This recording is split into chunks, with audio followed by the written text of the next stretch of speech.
Solution in sight to decades of conflicts on the plateau. President orders new committee to search for peace. And another step towards fixing power sector as President Tinubu chairs Task Force Committee on Reforms. Hello and welcome to Executive Recap on the Nigerian Television Authority, NTA. I am Musbadan Wahab. Thanks a lot for joining us on the show.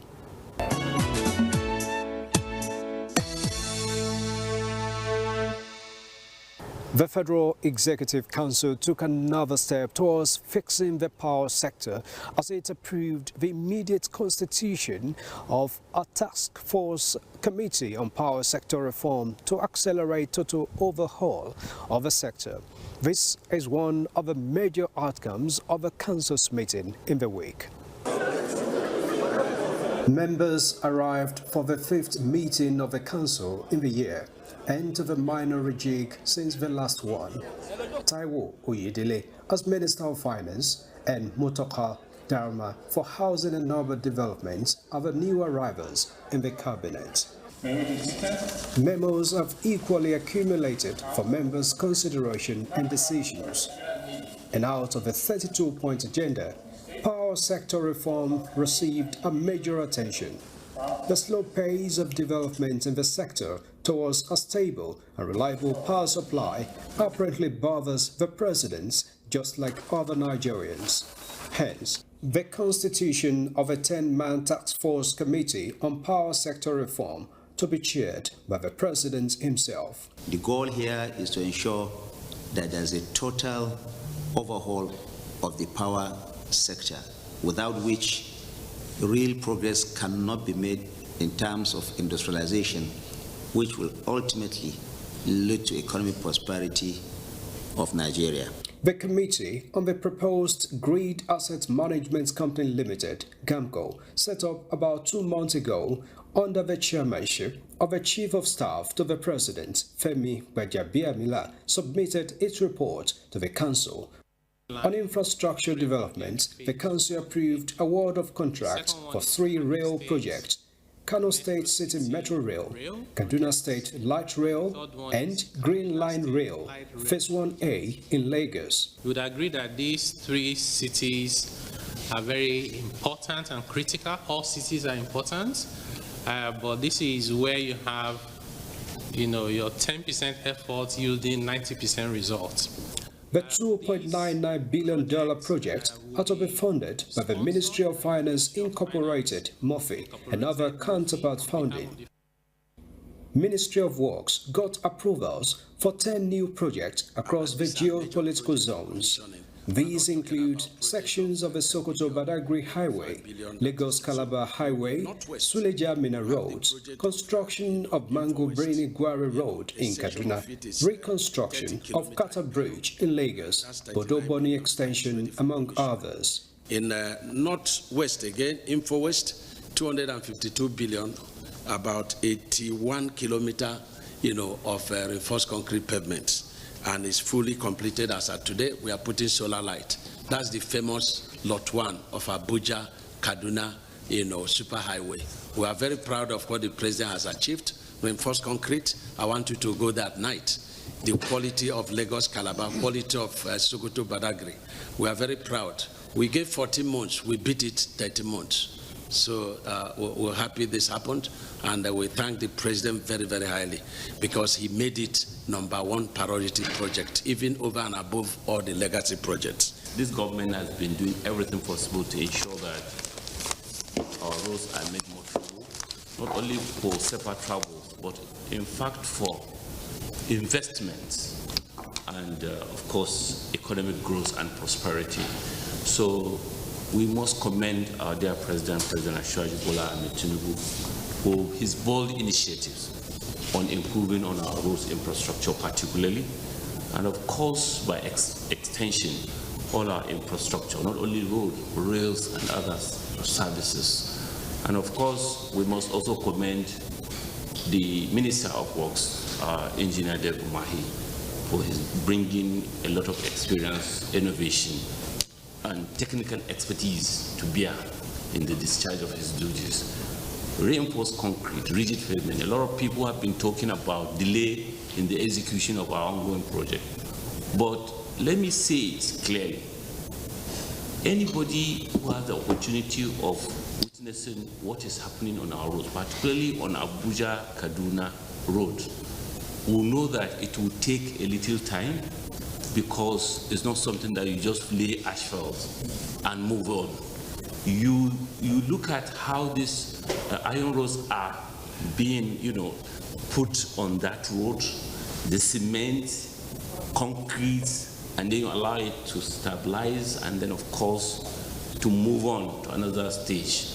In the aviation sector, the council approved the establishment of a Nigeria aircraft leasing company to support and strengthen private investors in the sector. Now, this will be an SPV that will be wholly run by the private sector, that the private sector will invest in. In fact, we have ready investors already.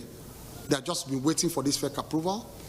And of course, backed by government, by which we can get aircraft into the country under one SPV, instead of all the local airlines going all over the world looking for aircraft. And it's tough for them because they are private, companies that don't have sovereign backing, and so it's tough for them. It's always tough for them. I'm sure you see old aircraft across the country sometimes, and delay, cancellations and all that. The attitude of this government has been, instead of condemning them and running them down because of these delays and cancellation, while we're trying to hold them to the highest standard, we have a duty as government to also support their businesses with policies. Now, what are we going to do? Now, this SPV, we have, let me not even mention the names here. You're going to hear the names in the next few weeks. Some of the biggest bodies in Africa, financial bodies, who are ready to invest in it, because we have the market, we have the traffic, we have the population, we have the roots. So this is the franchise we are selling to the world. This is the franchise Nigeria has that we're selling to the world. If we don't have money, we have the franchise, and we have the geographical location. So these investors, they know that the aircrafts will boost the market. Most especially where you see that 95% of our traffic in Nigeria, they are being, ferried by foreign airlines. That market is a Nigerian market, but fed upon by foreign airlines. We want to tap into that market. The Nigerian airlines, we have to tap into that market and claw some back. The council also approved the terms of settlement to resolve a 20-year-old dispute with Bicotnin, a private company, over the development, management and operation of Murtala Mohammed Airport Terminal 2 in Lagos. Some of these agreements were signed, some outrageous agreements. When I came and I saw them, I wondered how certain persons in government sat down and signed these agreements. But of course, government is a continuum. We were stuck with these agreements and we had to find a way out of it. There was also an agreement where they said that he had exclusive rights to run a private airport around Lagos. So no other person could build a private airport around, some radius around Lagos. And so that also puts the Lekki airport in danger. In fact, one of the issues that stalled the Lekki airport to be built by the Lagos state government over the years, because Bicotnin claimed that it was a breach of his own agreement that no other person should run a private airport around it. So we sat down to discuss, and frankly, and I told him, write off the 132 billion plus interest. Nobody's going to pay you that. He wrote it off. So Babalakin wrote off the 132 billion outright. The local airports, that is the MM1, I told him, hand it back to the federal government. We cannot leave the entire operations of aviation, local operations in Lagos, which is our heartbeat, to a private individual. Government has to have some kind of control. He agreed with us, and he handed over that local airport back to the federal government. The issue of exclusivity, we also told him that, look, it is not right, even for security reasons, for you to have complete control over the domestic, market in Lagos.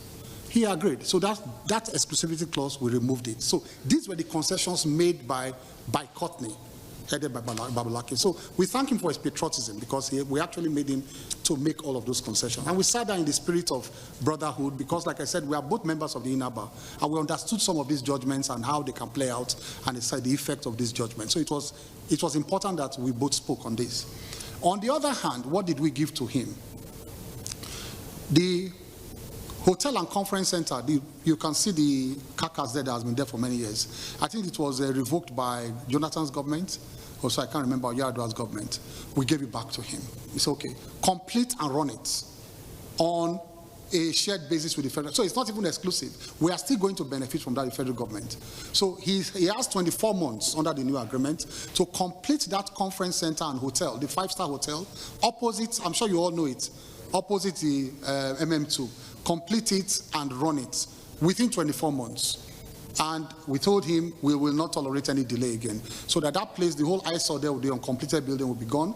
Let us have a proper hotel, which will, of course, benefit the entire Erotropolis around there.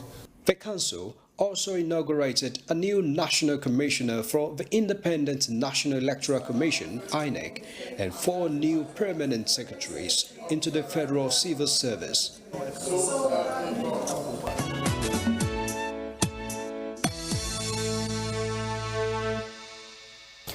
In politics, President Bola Tinubu officially endorsed the candidacy of Deputy Governor Obafemi Hamzat as recommended by the Lagos State Governors Advisory Council (GAC) for the 2027 governorship election. Governor Babajide Sanwo-Olu and Chairman of the GAC Tajuddin Olusi led the council members to the State House on Wednesday to meet with President Bola Tinubu. After the meeting behind closed doors, Governor Sanwo-Olu announced that the president has given his blessing on the decision of the council. Mr. Deputy Governor 8 years ago could also have been the governor of the state. He has the credentials, he has the charisma, he has what it takes. But guess what? He's been a loyal, dedicated, committed deputy governor for the past 7 years. And the minimum that we can do is for him, to aspire to it. He's the one that knows the room, that knows the design of the house, that has worked, that has been, and we've been on this journey for over 20 years together in one form or the other. Having served as the deputy governor of Lagos under Governor Sanwo-Olu, I've learned a lot. I have a lot of experience. Like he said, I know the room. So with God's blessings and the support of all my fathers here, I really don't have any fear. The GAC members explained that the existing political structure in Lagos State made the decision easy to arrive at the choice.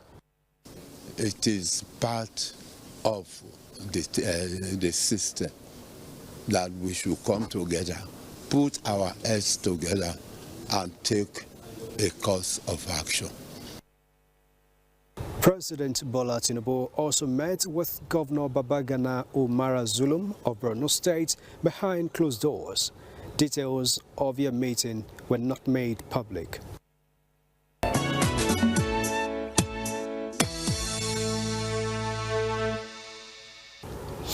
During the week, a new hope emerged towards finding the much-desired peace on the plateau. President Bola Tinubu directed the constitution of a new committee with the responsibility to recommend a lasting solution to the years of recurring conflict in Plateau State. It was the high point of resolutions when the president met with stakeholders from the state in Abuja. The meeting is the longest President Tinubu has ever had with stakeholders from any state, with about 4 hours spent in sessions. Governor Caleb Mutfwang led the set of stakeholders from the state. Former governors, serving and past members of the National Assembly, traditional, religious and group leaders were in the team. It was in search of a elusive permanent solution to decades of perennial crisis on the plateau, on the invitation of President Bola Tinubu. The March 29 gunmen attack on Angwan Rukuba and the following condolence visit by the President to Jos necessitated this further truce talk, with the assurance of a level playing field by the arbitrator-in-chief. Everyone here wanted to vent perspectives to the possible causes of a crisis. A moment of frank talk. The popular suggested causes have been religious and ethnic rivalries.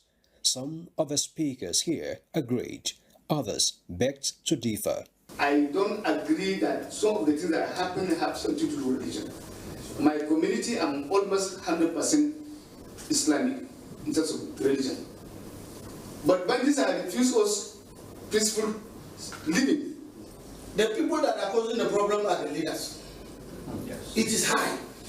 You will take a decision today and go and say we have resolved. When it comes to politics, your leaders will say no, don't resolve. This election we are conducting is tribal. This election we are conducting is interdenominational. This election we are conducting is religious. But then, regardless of the differences in causes, the stakeholders say they are ready to resolve. The situation is really overwhelming. At a time when we thought we would have overcome our challenges over the years, but these renewed attacks have alerted us to the fact that we have a lot to do. But we have agreed that we are going around all the communities, beginning from the center in Jos, and we will extend to the entire state to pass across the message of unity, peace, and oneness. All we need is the support of the leaders to work together and change the narratives of hatred, the narrative of weaponization of religion, the narrative of division. We've started a journey. The coming together of the former governors has never happened before. This is the first time it is happening. And I believe that that is a step that we can build upon. And God willing, since we've closed the political space, I'm sure some of the issues that have been politicized have been narrowed out, and we will be able to move together as brothers and ensure that we achieve a common goal. The ultimate goals are peace and harmonious coexistence, and the President promises more support towards achieving the desired results and ensure development.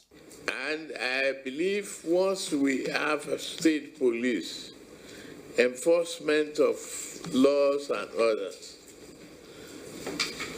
will take care of some of these problems. For us to stop creating widowers, orphans, it is very tough to develop if you don't have a peace. He directed another critical step in this direction. And we, as the president, order you to go back. You have been appointed as the committee for peace. Go and search for it, look for it, resolve any additional steps that you want the government to take. And if you identify and you know the name of troublemakers, agent provocateurs, who want to continue killing or instigate killing, let us know.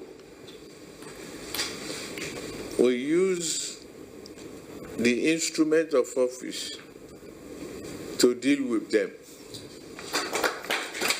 New direction and new momentum.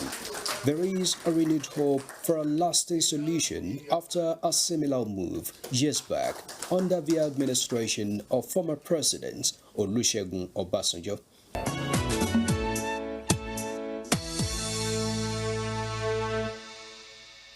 President Bola Tinubu says his administration's investment in gas development has achieved a major milestone in implementation.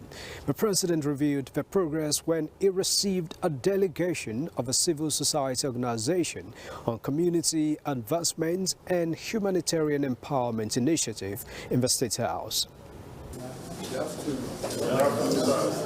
Members, of the civil society organization on community advancement and humanitarian empowerment initiative have apparently been monitoring the current administration's policies and programs.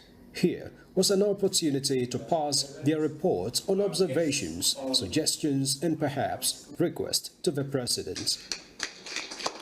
They commended various renewed hope initiatives, including the student loan scheme, CNG, local government autonomy, climate action financing, among others. We've seen the policy of government in pushing effect for the farmers, and we've seen the policy of the government in importation of the food, and this has been what has been given Nigerians hope in terms of pushing that as caused by the food scarcity. On the climate change, before now Nigeria is not on global radar, but now Nigeria is number 4 in Africa. But then, they expect improvement on efforts towards reducing high cost of living, security, and humanitarian services, among others. President Tinubu also reported on the progress of his reforms, saying that Nigeria has moved on from crawling economy to surviving, with evidence of improvement in foreign direct investments and infrastructural development. Nigeria is now a high destination for investments. Absolutely. I have not seen the history of this nation in the last 10 years attracting up to 10 billion or 2 billion in hydrocarbon investment opportunity. It is happening now as I'm talking. I've just received good news that our gas investment has crossed the most difficult river, across the Niger. And we are moving very well and effectively on that. Just as he commended the organization for their level of inquisitiveness to governance, he suggests their searchlight be extended on governments across levels. Take effort to the subnationals, and so that they can do more for our people. There's no time in the history of this country in the last 10 political years where the state are as buoyant as I am driving them today. Once again, President Tinubu assures that his administration would deliver a country to be proud of.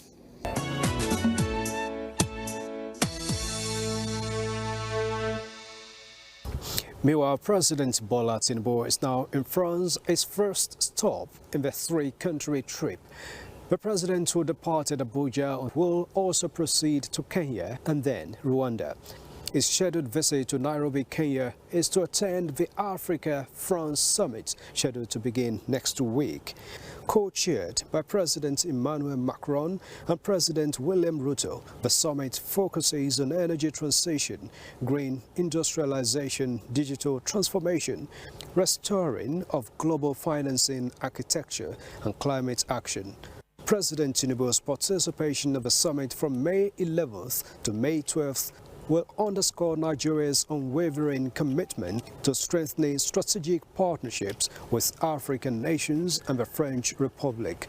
The summit, with the theme Africa Forward, Africa-France Partnerships for Innovation and Growth, will provide a high-level platform for African leaders and their French counterparts to deliberate on critical issues affecting the continent, including economic transformation, climate resilience, infrastructure developments, youth empowerment, technological advancements, and peace-building initiatives.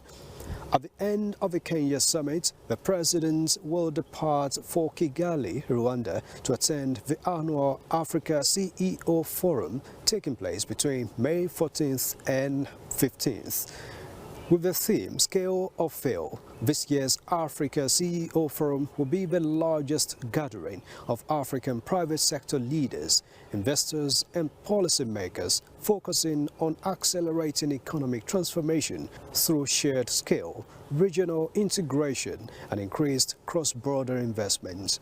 At the two summits, President Bola Tinubu will deliver statements highlighting his administration's ongoing reforms to reposition the nation as a prime destination for investments and growth. He is also scheduled to hold high-level meetings with top-tier global and African business leaders. And that has been it on Executive Recap for this week on the Nigerian Television Authority, NTA. Thanks a lot for being part of it. Join us again next week for another edition of the program. I'm Musbat and Wahab. God bless you and yours. God bless Nigeria.